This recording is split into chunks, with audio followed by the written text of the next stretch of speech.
বন্ধুরা অনেক দিন ধরে ভাবতেছি খাবো খাবো, আর খাওয়া হচ্ছে না। এতদিন ধরে না খাই আছি, তো আজকে খাবো অনেক দিন পরে।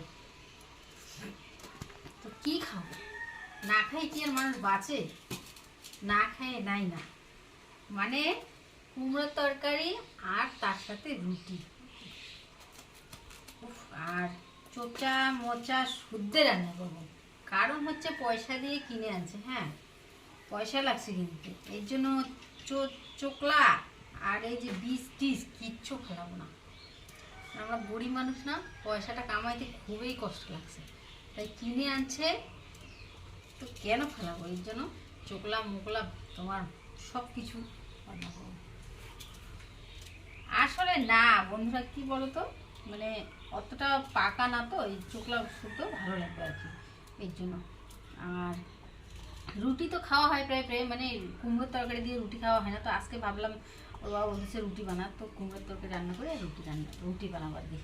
তো চলো বানাই নি, খাওয়ার সময় আসো।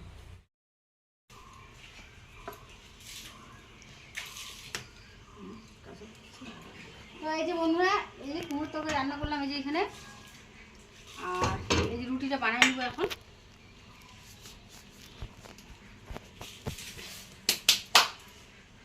চলো রুটি ফুটি বানাই নেই, নিয়ে তারপর পরে আসতেছি, ঠিক আছে? খাওয়ার সময় দেখা হচ্ছে। তো এই যে বন্ধুরা, এই যে স্বাদের খাবার হয়ে গেছে।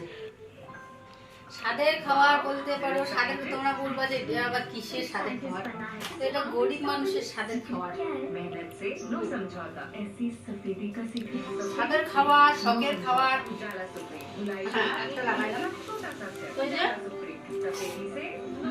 চিংড়ি মাছের ঝুঁকি দিয়েছিল একটু, দারুণ ভালো লাগছে।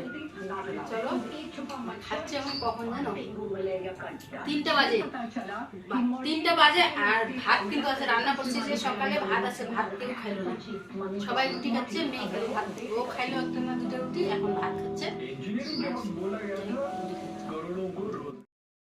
মশলা গুঁড়ো দিও, মশলা গুঁড়ো করে দিচ্ছি, ঠিক আছে?